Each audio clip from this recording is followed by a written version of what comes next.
Bible അങ്ങേയറ്റം മുതൽ ഇങ്ങേയറ്റം വരെ എല്ലാവരും വായിച്ചു കാണണമെന്നില്ല. ഇനി അങ്ങേയറ്റം വായിച്ചിട്ടുണ്ടെങ്കിൽ ആശയക്കുഴപ്പം ഉണ്ടാക്കുന്ന അല്ലെങ്കിൽ മനസ്സിലാക്കാൻ പ്രയാസമുള്ള പല ഭാഗങ്ങളും പലപ്പോഴും കണ്ടിട്ടുണ്ടാകും. ബൈബിൾ പഠിപ്പിക്കുന്നവർ പോലും വിശദീകരിക്കാൻ പ്രയാസമുള്ളതുകൊണ്ട് പല ഭാഗങ്ങളും പറയാറില്ല.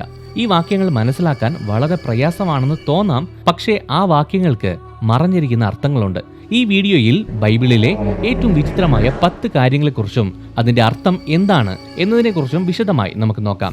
ഈ ചാനൽ ആദ്യമായിട്ടാണ് നിങ്ങൾ കാണുന്നതെങ്കിൽ സബ്സ്ക്രൈബ് ചെയ്യുക. നമുക്കിനി വീഡിയോയിലേക്ക് കടക്കാം.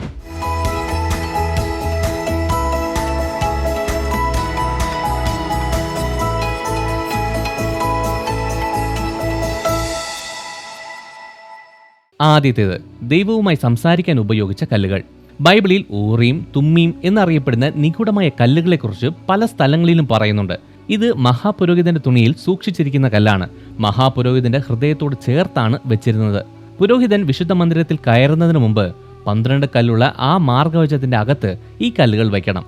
ഊറീം, തുമ്മീമിന്റെ പ്രധാന ലക്ഷ്യം എന്ന് പറയുന്നത് ദൈവം എന്താണോ ജനത്തോട് സംസാരിക്കാൻ ആഗ്രഹിക്കുന്നത് അതിനെ അവരോട് പറയുക എന്നതാണ്. ബൈബിൾ പല സ്ഥലങ്ങളിൽ അതിന്റെ ഉപയോഗത്തെക്കുറിച്ച് പറയുന്നുണ്ട്. ശമൂവേലിന്റെ പുസ്തകത്തിൽ തന്നെ കൊല്ലാനായിട്ട് ശൗൽ പ്ലാൻ ചെയ്യുന്നുണ്ടെന്ന് ദാവീദിന് മനസ്സിലായ ഉടനെ അവിടെ നിന്ന് അവൻ ഓടിപ്പോയി. അങ്ങനെ ദാവീദ് മരുഭൂമിയിൽ ഇരിക്കുന്ന സമയത്ത് ഫെലിസ്തീയർ കെയീലയെ ആക്രമിക്കുന്നുണ്ട് എന്നും അവർ അവിടെയുള്ള മെതിക്കളം കവർച്ച ചെയ്യുന്നുണ്ടെന്നും അവൻ അറിഞ്ഞു. ഈ സമയത്ത് എന്തെങ്കിലും ചെയ്തേ പറ്റൂ എന്ന് ദാവീദിന് തോന്നി. അങ്ങനെ ദൈവത്തോട് എന്ത് ചെയ്യണമെന്ന് അവൻ ചോദിച്ചു. ഊറീം, തുമ്മീം അടങ്ങിയ വിശുദ്ധ വസ്ത്രമായ ഏഫോദ് വഹിക്കുന്ന പുരോഹിതനായ അബ്യഥാറിനെ ദാവീദ് വിളിച്ചു. ശൗൽ ദാവീദിനെതിരെ ഗൂഢാലോചന നടത്തുന്നുണ്ട് എന്ന് ദാവീദ് അറിഞ്ഞ സമയത്താണ് ഇങ്ങനെ ചെയ്തത്. അങ്ങനെ ദാവീദ് ഈ കല്ലുകൾ ഉപയോഗിച്ച് ദൈവത്തോട് ഒരുപാട് ചോദ്യങ്ങൾ ചോദിച്ചു. ആദ്യം അവൻ ചോദിച്ചു, ഞാൻ പോയി ഈ ഫെലിസ്തീയരെ ആക്രമിക്കണോ എന്ന്. യഹോവ ദാവീദിനോട് പറഞ്ഞു, പോയി ഫെലിസ്തീയരെ ആക്രമിച്ച് കെയീലയെ രക്ഷിക്കുക എന്ന് പറഞ്ഞു. എന്നാലും ഇത് കേട്ട സമയത്ത് ദാവീദിന്റെ ആളുകൾക്ക് പേടി തോന്നി. അങ്ങനെ ദാവീദ് പിന്നെയും യഹോവയോട് ചോദിച്ചു.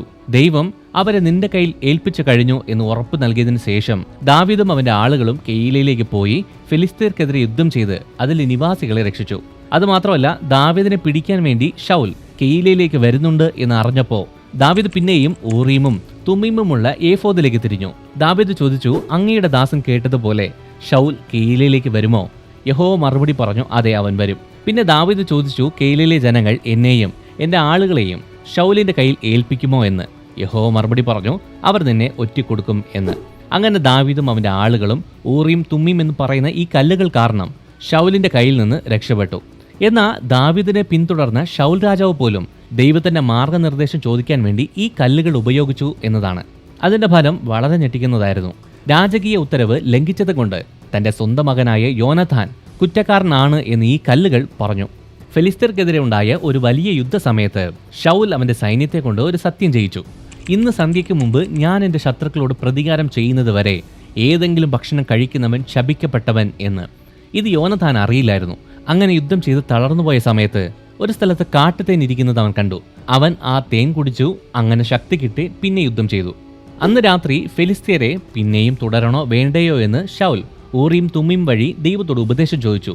എന്നാൽ കർത്താവ് ഒന്നും പറഞ്ഞില്ല. ഒരു മറുപടിയും കിട്ടാത്തത് കൊണ്ട് ശൗലിന് എന്തു ചെയ്യണമെന്ന് അറിയില്ലായിരുന്നു. ജനം പാപം ചെയ്തത് കൊണ്ടായിരിക്കും ദൈവം ഒന്നും സംസാരിക്കാത്തതെന്ന് അവൻ വിചാരിച്ചു. കുറ്റവാളിയെ കണ്ടെത്താൻ വേണ്ടി ശൗൽ ഊറീമും തുമ്മീമും ഉപയോഗിച്ചു. തെറ്റ് അത് ചെയ്തതിപ്പോൾ എന്റെ മകനായ യോനഥാനാണെങ്കിലും ശരി, അവൻ മരിക്കും എന്ന് ഉറപ്പിച്ചു പറഞ്ഞു.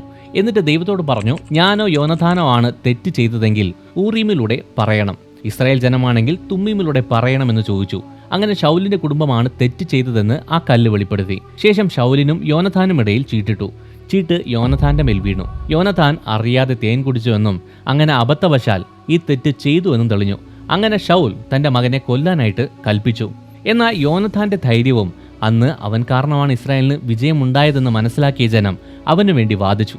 ഈ മഹത്തായ വിജയം അവൻ ദൈവത്തിന്റെ കൂടെ നടന്നതുകൊണ്ടാണ് ഉണ്ടായതെന്ന് ശൗലിനോട് ജനം പറഞ്ഞു. അങ്ങനെ അവർ യോനഥാനെ രക്ഷിച്ചു. അവൻ മരിച്ചില്ല. രണ്ടാമത്തത്, ദർശകനായ ബിലയാമിനോട് ഒരു കഴുത സംസാരിച്ചു. തന്റെ അതിർത്തിക്ക് അടുത്ത് പാളയമിറങ്ങിയിരുന്ന ഇസ്രായേൽ ജനത്തെ ശപിക്കാൻ വേണ്ടി മോവാബ് ദേശത്തെ രാജാവ് പ്രവാചകനായ ബിലയാമിനെ കൊണ്ടുവരാനായിട്ട് പറഞ്ഞു. അങ്ങനെ ബിലയാം അവന്റെ കഴുതപ്പുറത്ത് 2 ദാസന്മാരുടെ കൂടെ യാത്ര ചെയ്യുന്ന സമയത്ത് കർത്താവിന്റെ ഒരു ദൂതൻ ഊരിപ്പിടിച്ച വാളുമായിട്ട് അവൻ പോകുന്ന വഴിയിൽ നിന്നു. പ്രവാചകൻ അത് കാണാൻ കഴിഞ്ഞില്ല. പക്ഷെ കഴുത നല്ല വൃത്തിയായി കണ്ടു. അത് കണ്ട് പേടിച്ചു പോയ കഴുത പോകേണ്ട വഴിയിൽ നിന്ന് വയലിലേക്ക് തിരിഞ്ഞുപോയി. എന്താണ് കാരണം എന്ന് മനസ്സിലാക്കാതെ ബിലയാം ആ കഴുതയെ അടിച്ചു തിരിച്ച് വഴിയിലേക്ക് തന്നെ കൊണ്ടുവന്നു. അധികം താമസിയാതെ തന്നെ 2 സൈഡിലും മതിലുകളുള്ള 2 മുന്തിരിത്തോട്ടത്തിന്റെ ഇടയ്ക്കുള്ള ഒരു ഇടുങ്ങിയ വഴിയിൽ ദൂതൻ വന്നു നിന്നു. പിന്നെയും ദൂതനെ കണ്ട ഉടനെ ഈ കഴുത ഒരു സൈഡിലേക്ക് പോകാൻ നോക്കി. പക്ഷേ സൈഡിൽ മതിലുണ്ടായിരുന്നത് കൊണ്ട് ബിലയാമിന്റെ കാൽ മതിലിൽ ഇടിച്ചു. അവന് വേദനിച്ചത് കൊണ്ട് ദേഷ്യത്തിൽ അതിനെ പിന്നെയും അടിച്ചു. 3ാമത്തെ പ്രാവശ്യവും ആ ദൂതൻ അങ്ങോട്ടോ ഇങ്ങോട്ടോ തിരിയാൻ പറ്റാത്ത ഒരു ഇടുങ്ങിയ സ്ഥലത്ത് വന്നു നിന്നു. ഈ പ്രാവശ്യം സൈഡിൽ പോയ അടി കിട്ടുമെന്ന് മനസ്സിലാക്കിയ കഴുത ബിലയാമിന്റെ കാൽ കീഴിൽ തന്നെ കിടന്നു. അവന് ഭയങ്കര ദേഷ്യം വന്നു. അവൻ ഒരു വടിയെടുത്ത് ആ കഴുതയെ അടിച്ചു. ആ സമയത്ത് ഒരു അസാധാരണമായ കാര്യം സംഭവിച്ചു. കർത്താവ് കഴുതയ്ക്ക് സംസാരിക്കാനുള്ള കഴിവ് കൊടുത്തു. അത് ബിലയാമിനോട് നീ എന്നെ 3 പ്രാവശ്യം അടിക്കാൻ കാരണം എന്താണ് എന്ന് ചോദിച്ചു. അവനത് കേട്ട് ഞെട്ടി. എന്നാലും ഭയങ്കര ദേഷ്യം ഉണ്ടായിരുന്നതുകൊണ്ട് അവൻ അതിനോട് സംസാരിച്ചു. ആ സമയത്ത് കർത്താവ് ബിലയാമിന്റെ കണ്ണുകൾ തുറന്നു. വാൾ ഊരിപ്പിടിച്ച് വഴിയിൽ നിൽക്കുന്ന യഹോവയുടെ ദൂതനെ അവൻ കണ്ടു. ഉടനെ ബിലയാം സാഷ്ടാംഗം വീണു. നിന്റെ ജീവൻ രക്ഷിച്ചതിന് പകരം ആ കഴുതയോട് ക്രൂരത കാണിച്ചതുകൊണ്ട് അവനെ ദൂതൻ ശാസിച്ചു. എന്നിട്ട് ദൈവത്തിന്റെ ദൃഷ്ടിയിൽ അവനിപ്പോൾ തെറ്റാണ് ചെയ്യുന്നത് എന്നവനെ ഓർമ്മിപ്പിച്ചു. 3ാമത്തേത് ചുമരിൽ എഴുതിയ ഒരു അമാനുഷിക കൈ. ബാബിലോണിലെ മനോഹരമായ കൊട്ടാരത്തിൽ രാജാവായ ബെൽഷസർ അവന്റെ 1000 പ്രഭുക്കന്മാർക്കും ഭാര്യമാർക്കും വെപ്പാട്ടികൾക്കും ഒരു ആഡംബര വിരുന്ന് വെച്ചു. മദ്യപിച്ച് ആഘോഷിക്കുന്ന സമയത്ത് ബെൽഷസർ ഗുരുതരമായ ദൈവനിന്ദ ഉണ്ടാക്കുന്ന ഒരു കാര്യം ചെയ്തു. അവന്റെ അപ്പനായ നെബൂഖദ്നേസർ യെരുശലേം പിടിച്ച സമയത്ത് യെരുശലേം ദൈവാലയത്തിൽ ഉപയോഗിച്ചിരുന്ന സ്വർണം, വെള്ളി കൊണ്ട് നിർമ്മിച്ച വിശുദ്ധ പാത്രങ്ങൾ ബാബിലോണിലേക്ക് പിടിച്ചുകൊണ്ടുവന്നു. ബെൽഷസർ രാജാവ് ആ പാത്രങ്ങളെല്ലാം അവർ ആഘോഷിക്കുന്ന സ്ഥലത്തിലേക്ക് കൊണ്ടുവരാനായിട്ട് പറഞ്ഞു. എന്നിട്ട് ഈ വിശുദ്ധ പാത്രങ്ങൾ ഉപയോഗിച്ച് രാജാവും വിരുന്നുകാരും അതിൽ മദ്യം ഒഴിച്ചു കുടിച്ചു. മാത്രമല്ല അതിനുശേഷം അവർ സ്വർണം, വെള്ളി, വെങ്കലം, ഇരുമ്പ്, മരം, കല്ലുകൊണ്ട് നിർമ്മിച്ച അവരുടെ വിഗ്രഹങ്ങളെ വണങ്ങി. അങ്ങനെ അവർ ആഘോഷിച്ച് മത്ത് പിടിച്ച് നടക്കുന്ന സമയത്ത് ഒരു നിഗൂഢ സംഭവം ഉണ്ടായി. അത് കണ്ട് അവിടെ ഉണ്ടായിരുന്ന എല്ലാവരും ഞെട്ടി. പെട്ടെന്ന് ഒരു മനുഷ്യന്റെ കൈയുടെ വിരലുകൾ മാത്രം പ്രത്യക്ഷപ്പെട്ടു. എല്ലാ വിരുന്നുകാരും നോക്കി നിൽക്കുന്ന സമയത്ത് ആ വിരലുകൾ കൊട്ടാരത്തിന്റെ ഭിത്തിയിൽ വിചിത്രമായ അവിടെ ഉണ്ടായിരുന്ന ആർക്കും മനസ്സിലാകാത്ത രീതിയിലുള്ള ചില വാക്കുകൾ എഴുതി. ആ കൈ എഴുതിയ വാക്കുകൾ ഇതാണ്: മേനെ മേനെ തെക്കൽ ഉഫർസീൻ എന്നായിരുന്നു. ബെൽഷസർ രാജാവ് ആ കൈ കണ്ട് പേടിച്ചുപോയി. അവന്റെ മുഖം വിളറിപ്പോയി.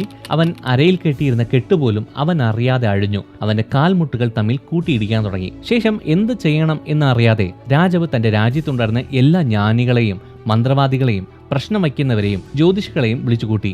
എന്നിട്ട് ഈ എഴുതിയിരിക്കുന്ന വാക്ക് വായിച്ച് അതിന്റെ അർത്ഥം വ്യാഖ്യാനിച്ച് തരുന്ന ഒരാൾക്ക് സമൃദ്ധമായ പ്രതിഫലം കൊടുക്കാം എന്ന് വാഗ്ദാനം ചെയ്തു. എന്നാൽ അതിലുണ്ടായിരുന്ന ഒറ്റ ആൾക്ക് പോലും അത് വായിക്കാനോ അതിന്റെ അർത്ഥം എന്താണെന്ന് മനസ്സിലാക്കാനോ കഴിഞ്ഞില്ല. ഇങ്ങനെ ആ സ്ഥലത്ത് വലിയ ബഹളം ഉണ്ടായതുകൊണ്ട് ആ ശബ്ദം കേട്ട് രാജ്ഞി അവിടെ എത്തി. വിഷയങ്ങളെല്ലാം അറിഞ്ഞപ്പോൾ അവൾ പെട്ടെന്ന് ദാനിയേലിനെ ഓർത്തു. നെബൂഖദ്നേസറിന്റെ ഭരണകാലം മുതൽ തന്നെ ദിവ്യ ഉൾക്കാഴ്ചയ്ക്ക് പേര് കേട്ട ഒരു പ്രവാചകനായിരുന്നു അവൻ. അങ്ങനെ ദാനിയേലിനെ രാജാവിന്റെ മുമ്പിൽ കൊണ്ടുവന്നു. പ്രതിഫലങ്ങൾ ഒന്നും വേണ്ട എന്ന് പറഞ്ഞിട്ട് ദൈവത്തിന്റെ ന്യായവിധി എന്താണ് എന്നുള്ളത് വെളിപ്പെടുത്താൻ തുടങ്ങി. എഴുതിയ വാക്കുകൾ മേനെ മേനെ തെക്കൽ ഉഫർസീൻ എന്നായിരുന്നു. ദാനിയേൽ ആ വാക്കുകളെ ഇങ്ങനെ വ്യാഖ്യാനിച്ചു: മേനെ എന്ന് പറഞ്ഞ ദൈവം അങ്ങയുടെ രാജ്യത്തിന്റെ നാളുകൾ എണ്ണി അത് അവസാനിപ്പിച്ചു. തെക്കേൽ എന്നത് അങ്ങയെ തുലാസിൽ തൂക്കി നോക്കി കുറ്റവാളിയായി കണ്ടു. ഉഫർസീൻ എന്ന് പറഞ്ഞ അങ്ങയുടെ രാജ്യത്തെ വിഭജിച്ച് മേദ്യർക്കും പാഴ്സികൾക്കുമായി നൽകിയിരിക്കുന്നു എന്നുമാണ്. ഇത് സംഭവിക്കാൻ അധിക കാലമൊന്നും വേണ്ടി വന്നില്ല. ദാനിയേൽ പ്രവചിച്ച അന്ന് രാത്രി തന്നെ അത് സംഭവിച്ചു. ബാബേൽ രാജാവായ ബെൽഷസർ കൊല്ലപ്പെട്ടു. മേദ്യനായ ദാരിവേഷ് 62-ാം വയസ്സിൽ രാജ്യം ഏറ്റെടുത്തു. ഈ ഭൂമിയിലുള്ള സർവ്വജനങ്ങളുടെ മേലുള്ള ദൈവത്തിന്റെ പരമാധികാരത്തെ ഇത് എടുത്തു കാണിക്കുന്നു. അഹങ്കാരത്തിനും ദൈവനിന്ദയ്ക്കുമെതിരായ ദൈവത്തിന്റെ ന്യായവിധിയുടെ ഒരു ഓർമ്മപ്പെടുത്തലായി ഈ സംഭവം നിലനിൽക്കുന്നുണ്ട്. 4ാമത്തേത് ആട്ടിൻകുട്ടിയെ അതിന്റെ അമ്മയുടെ പാലിൽ പാചകം ചെയ്യരുത്. പണ്ഡിതന്മാർക്കിടയിൽ ഒരു ജിജ്ഞാസ ഉണ്ടാക്കിയ ഒരു ബൈബിൾ വിലക്കുണ്ട്. പഴയ നിയമത്തിൽ, പ്രത്യേകിച്ച് പുറപ്പാട്, ആവർത്തന പുസ്തകങ്ങളിൽ ഇത് 3 വ്യത്യസ്ത സന്ദർഭങ്ങളിൽ നമുക്ക് കാണാം. വളരെ വ്യക്തമായിട്ടാണ് കൽപ്പിച്ചിരിക്കുന്നത്. ആട്ടിൻകുട്ടിയെ അതിന്റെ തള്ളയുടെ പാലിൽ പാചകം ചെയ്യരുത്. ഈ ഭക്ഷണം കഴിക്കാൻ പാടില്ല എന്ന് പറയുന്നതിന് പകരം ഇത് വ്യക്തമായി എടുത്തു പറയുന്നത് കൊണ്ട് എല്ലാവരുടെയും ശ്രദ്ധ ആകർഷിക്കുന്നുണ്ട്. ഒരു ആട്ടിൻകുട്ടിയെ അതിന്റെ സ്വന്തം അമ്മയുടെ പാലിൽ പാചകം ചെയ്യാൻ പാടില്ല. ഇങ്ങനെ വിലക്കിയതിന്റെ യഥാർത്ഥാർത്ഥം പല വ്യാഖ്യാനങ്ങൾക്ക് പ്രചോദനമായിട്ടുണ്ട്. അന്ധവിശ്വാസമോ പ്രത്യുൽപാദനവുമായി ബന്ധപ്പെട്ട ചടങ്ങുകൾക്ക് വേണ്ടി ഈ രീതിയിലുള്ള പാചകം പുറജാതീയ ആചാരങ്ങളിൽ ഉണ്ടായിരുന്നു. അതിനെ എതിർക്കാൻ വേണ്ടിയാണ് ഇങ്ങനൊരു കൽപ്പന കൊടുത്തതെന്ന് ചില ബൈബിൾ പണ്ഡിതന്മാർ അഭിപ്രായപ്പെടുന്നുണ്ട്. സ്വാഭാവിക ക്രമത്തോടും അമ്മയ്ക്കും കുഞ്ഞുങ്ങൾക്കും തമ്മിലുള്ള രക്ഷാകർതൃ ബന്ധവും അനുകമ്പയും ആദരവും വളർത്തിയെടുക്കാനും, അല്ലെങ്കിൽ ജീവൻ നിലനിർത്താൻ ഉപയോഗിക്കുന്ന ഒരു ഭക്ഷണ സാധനത്തിൽ തന്നെ അതിന്റെ കുഞ്ഞുങ്ങളെ ഇട്ട് വേവിക്കുക എന്നത് വളരെ ക്രൂരമായി തോന്നിക്കുന്നത് കൊണ്ട് തന്നെ ഈ ആചാരത്തെ വിലക്കിയതായിരിക്കാനാണ് സാധ്യത എന്ന് മറ്റു ചില പണ്ഡിതന്മാരും വിശ്വസിക്കുന്നുണ്ട്. ഈ നിയമം തോറയിൽ പല പ്രാവശ്യം ആവർത്തിച്ച് പറയുന്നുണ്ട്. അങ്ങനെ ഈ നിയമം ജൂത ഭക്ഷണ നിയമത്തിന്റെ ഒരു പ്രധാന കൽപ്പനയായി മാറി. അങ്ങനെ മാംസം അതിന്റെ തള്ളയുടെ പാലിൽ ആരും തന്നെ വേവിച്ച് കഴിക്കാറില്ല. അഞ്ചാമത്തത്, യേശു മണലിൽ എഴുതി പഴയ നിയമത്തിന് വിരുദ്ധമായി പ്രവർത്തിച്ചു. ദൈവത്തിന്റെ കൽപ്പന പ്രകാരം ഒരു നല്ല സമൂഹം സ്ഥാപിക്കാൻ വേണ്ടി ചില പാപങ്ങൾക്ക് കഠിനമായ ശിക്ഷകൾ പഴയ നിയമത്തിൽ പറയുന്നുണ്ട്. ഗുരുതരമായ പാപം ചെയ്യുന്നവർക്ക് പ്രത്യേക ശിക്ഷയായി കല്ലെറിയുക, സമൂഹം ഒന്നു ചേർന്ന് കല്ലെറിഞ്ഞു കൊല്ലുക എന്നിങ്ങനെ ഉണ്ടായിരുന്നു. ആ ശിക്ഷ വേറിട്ട് നിന്നു. ദൈവദൂഷണം, വിഗ്രഹാരാധന, മന്ത്രവാദം അല്ലെങ്കിൽ വ്യഭിചാരം ചെയ്തു കഴിഞ്ഞാൽ അയാൾക്ക് ഈ ശിക്ഷ കൊടുക്കും. ജനത്തിന്റെ ഇടയിൽ നിന്ന് പാപം അല്ലെങ്കിൽ തിന്മയെ എടുത്തു മാറ്റുക, ദൈവത്തിന്റെ വിശുദ്ധി ജനത്തിൽ ഉയർത്തിപ്പിടിക്കുക എന്നതായിരുന്നു ഈ ശിക്ഷ കൊണ്ടുള്ള ഉദ്ദേശം. ഇതിന് വ്യക്തമായ ഒരു ഉദാഹരണം സംഖ്യാപുസ്തകത്തിൽ നമുക്ക് കാണാം. ഇസ്രായേലിയർ മരുഭൂമിയിൽ അലഞ്ഞു തിരിഞ്ഞ് നടക്കുന്ന സമയത്ത് ഒരു ജോലിയും ചെയ്യാൻ പാടില്ല എന്ന് പറഞ്ഞിരുന്ന ശബത്ത് ദിവസത്തിൽ ഒരു മനുഷ്യൻ വിറകെടുക്കാനായിട്ട് പുറത്തേക്ക് പോയി. അങ്ങനെ അവർ ആ മനുഷ്യനെ മോശയുടെ മുമ്പിൽ കൊണ്ടുവന്നു. എന്ത് ചെയ്യണമെന്ന് മോശെ കർത്താവിനോട് ചോദിച്ചു. ദൈവം പറഞ്ഞു, പാളയത്തിന് പുറത്തു കൊണ്ടുപോയി മുഴുവൻ സമൂഹവും ആ മനുഷ്യനെ കല്ലെറിഞ്ഞു കൊല്ലണം എന്ന് പറഞ്ഞു. അവർ അങ്ങനെ ചെയ്തു. കർത്താവിന്റെ കൽപ്പന വിശ്വസ്തയോടെ നിറവേറ്റി. ആ സമയത്തൊക്കെ ദൈവത്തിന്റെ നിയമത്തോടുള്ള അനുസരണം എത്ര ഗൗരവത്തോടെയാണ് അനുസരിച്ചത് എന്ന് ഈ സംഭവത്തിൽ നിന്ന് നമുക്ക് മനസ്സിലാക്കാം. എന്നാൽ പുതിയ നിയമത്തിലേക്ക് വരുന്ന സമയത്ത് ഈ ശിക്ഷയെക്കുറിച്ചുള്ള ധാരണയെ മാറ്റിമറിക്കുന്ന ഒരു സംഭവം നമുക്ക് കാണാം. യോഹന്നാന്റെ സുവിശേഷത്തിലാണ് അതിനെക്കുറിച്ച് പറയുന്നത്. വ്യഭിചാരത്തിൽ പിടിക്കപ്പെട്ട ഒരു സ്ത്രീയെ ശാസ്ത്രിമാരും പരീശന്മാരും യേശുവിന്റെ മുമ്പിൽ കൊണ്ടുവന്നു. ഇത് നമുക്ക് എല്ലാവർക്കും അറിയാവുന്ന ഒരു കാര്യമാണ്. ഇങ്ങനെയുള്ള സ്ത്രീകളെ കല്ലെറിഞ്ഞു കൊല്ലണം എന്ന് മോശെ ഞങ്ങൾക്ക് നിയമം തന്നിട്ടുണ്ട്. ഇതിൽ നിന്റെ അഭിപ്രായം എന്താണ് എന്ന് യേശുവിന്റെ അടുത്ത് വന്ന് ചോദിച്ചു. യേശു അതിന് മറുപടിയൊന്നും ഉടനെ പറഞ്ഞില്ല. അവർ പറഞ്ഞ കാര്യങ്ങളൊന്നും കേട്ടിട്ടില്ലാത്ത മട്ടിൽ യേശു തറയിൽ എന്തൊക്കെയോ എഴുതിക്കൊണ്ടിരുന്നു. ഇതിനകത്ത് എന്തെങ്കിലും പറഞ്ഞേ പറ്റൂ എന്നവർ നിർബന്ധിച്ചപ്പോൾ ഇന്നും ഒരു പഴഞ്ചൊല്ല് പോലെ എല്ലാവരും പറയുന്ന ആ വാക്കുകൾ പറഞ്ഞു. നിങ്ങളിൽ പാപമില്ലാത്തവൻ ഇവളെ ആദ്യം കല്ലെറിയട്ടെ എന്ന്. പിന്നെ അവരെ ഒന്നും മൈൻഡ് ചെയ്യാതെ മണ്ണിൽ പിന്നെയും എഴുതിക്കൊണ്ടിരുന്നു. മനസ്സിലുണ്ടായ കുറ്റബോധം കാരണം അവളെ കുറ്റപ്പെടുത്തിയവർ ഓരോരുത്തരായിട്ട് മടങ്ങിപ്പോയി. ആദ്യം പ്രായത്തിൽ നല്ല മൂപ്പുള്ളവർ പോയി, പിന്നെ ഇളയവരും പോയി. എന്നിട്ട് ഏറ്റവും അവസാനം യേശുവും ആ സ്ത്രീയും മാത്രമേ ഉണ്ടായിരുന്നുള്ളൂ. യേശു നിവർന്നു നോക്കി സ്ത്രീയല്ലാതെ ആരെയും കാണാത്തത് കൊണ്ട് അവളോട് ചോദിച്ചു, സ്ത്രീയെ, നിന്നെ കൊണ്ടുവന്നവർ എവിടെ? ആരും നിന്നെ കുറ്റം വിധിച്ചില്ലേ എന്ന് ചോദിച്ചു. ആരുമില്ല പ്രഭോ എന്ന് അവൾ പറഞ്ഞു. അതുകൊണ്ട് ഞാനും നിന്നെ കുറ്റം വിധിക്കുന്നില്ല എന്ന് യേശു പറഞ്ഞു. പൊയ്ക്കോ, ഇനി പാപം ചെയ്യരുത് എന്ന് പറഞ്ഞു. ഇത് സത്യം പറഞ്ഞ യേശു പഴയ നിയമ കൽപ്പനകളെ പരസ്യമായി വെല്ലുവിളിക്കുന്നത് പോലെയാണ്. നിയമം അനുശാസിക്കുന്നത് പോലെ ശിക്ഷ സ്വീകരിക്കുന്നതിന് പകരം സ്ത്രീക്ക് മാനസാന്തരപ്പെടാനും പുതിയൊരു ജീവിതം ആരംഭിക്കാനുള്ള അവസരം നൽകിക്കൊണ്ട് യേശു പുതിയൊരു മാർഗം കാണിച്ചു കൊടുത്തു. ആറാമത്തത്, യേശു അത്തിമരത്തെ ശപിച്ചു, അത് കരിഞ്ഞുപോയി. മർക്കോസിന്റെ സുവിശേഷത്തിൽ ഈ ഒരു വ്യത്യസ്തമായ സംഭവം നമുക്ക് കാണാൻ പറ്റും. യേശു അത്തിമരത്തെ ശപിച്ചു. യേശുവും ശിഷ്യന്മാരും ബെഥാനിയയിൽ നിന്ന് യെരുശലേമിലേക്ക് യാത്ര പോകുന്ന സമയത്താണ് ഈ സംഭവം ഉണ്ടാകുന്നത്. യേശുവിന് നല്ല വിശപ്പ് ഉണ്ടായിരുന്നു എന്ന് ഈ സംഭവം വിവരിക്കുന്നുണ്ട്. ആ മരത്തിൽ ഫലമൊക്കെ കായ്ച്ചു വരുന്ന സമയമായിരുന്നു അത്. നല്ല ഇലകൾ കൊണ്ട് മൂടപ്പെട്ട മരത്തെ ദൂരെ നിന്ന് കണ്ടതുകൊണ്ട് അതിൽ എന്തെങ്കിലും ഫലം ഉണ്ടാകാൻ സാധ്യതയുണ്ട് എന്ന് കരുതി അതിന്റെ അടുത്തേക്ക് യേശു വന്നു. പക്ഷെ അവിടെ എത്തിയപ്പോൾ ആ മരത്തിൽ ഇല മാത്രമേ ഉണ്ടായിരുന്നുള്ളൂ, ഒരു ഫലവും ഉണ്ടായിരുന്നില്ല. എന്നിട്ട് യേശു മരത്തോട് ഇങ്ങനെ പറഞ്ഞു, നിന്നിൽ നിന്ന് ആരും ഇനിമേൽ ഫലം തിന്നാതിരിക്കട്ടെ എന്ന്. ഇതിലുള്ള കൗതുകകരമായ ഒരു കാര്യം എന്താണെന്ന് പറഞ്ഞാൽ മാർക്ക് തന്നെ വ്യക്തമായി പറയുന്നു, അത്തിമരത്തിന് ഫലമില്ലാതിരുന്നത് വലിയ കാര്യമൊന്നുമല്ല, കാരണം അത് അത്തിമരത്തിന്റെ സീസൺ അല്ലായിരുന്നു എന്ന്. ഇങ്ങനെ ശപിക്കുന്നത് യേശുവിന്റെ ശിഷ്യന്മാർ കേട്ടു. പിറ്റേന്ന് രാവിലെ അതുവഴി പോയ സമയത്ത് മത്തായി പറയുന്നതനുസരിച്ച് അത് ഉടൻ തന്നെ സംഭവിച്ചു എന്ന് പറഞ്ഞാൽ പെട്ടെന്ന് തന്നെ അത് ഉണങ്ങിപ്പോയി എന്നതാണ്. അത്തിമരം ഉണങ്ങിപ്പോയത് കണ്ട് ശിഷ്യന്മാർ ഞെട്ടിപ്പോയി. യേശു അതിനെ ശപിച്ചു.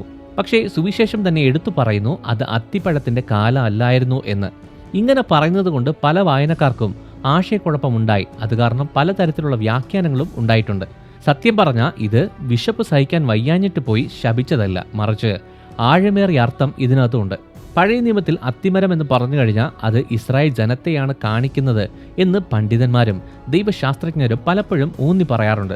അങ്ങനെ ഒരുപാട് ഇലകൾ കൊണ്ട് നിറഞ്ഞ് ഫലമുള്ളതുപോലെ തോന്നിക്കുന്ന എന്നാൽ ഒരു ഫലവും ഇല്ലാത്ത ഒരു അത്തിമരം പലരുടെയും ആത്മീയ അവസ്ഥയെ എടുത്തു കാണിക്കുന്നു എന്നാണ് ബൈബിൾ പണ്ഡിതന്മാർ അവകാശപ്പെടുന്നത്.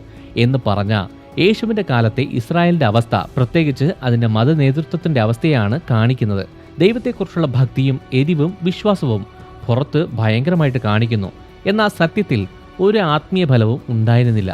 യേശുവിൻ്റെ യെരുശലേമിലേക്കുള്ള വരവും നഗരത്തിൻ്റെ ആത്മീയ അവസ്ഥയെക്കുറിച്ചുള്ള വിലാപവും ഒരേ കാലഘട്ടത്താണ് നടന്നത്. ആത്മീയ വന്ധ്യതയെക്കുറിച്ചുള്ള ദിവ്യ ന്യായവിധിയുടെ ആശയത്തെയാണ് ഈ സംഭവം ഊന്നി പറയുന്നത്. ഈ വീഡിയോയിൽ നിന്ന് പല വിചിത്രമായ സംഭവങ്ങളുടെയും അർത്ഥം വ്യക്തമായി കാണുമല്ലോ. ഇതുപോലെ ഒരുപാട് വിചിത്രമായ സംഭവങ്ങൾ ബൈബിളിലുണ്ട്. അതിനെക്കുറിച്ച് താഴെ കമൻറ്റ് ബോക്സിൽ അറിയിക്കുക.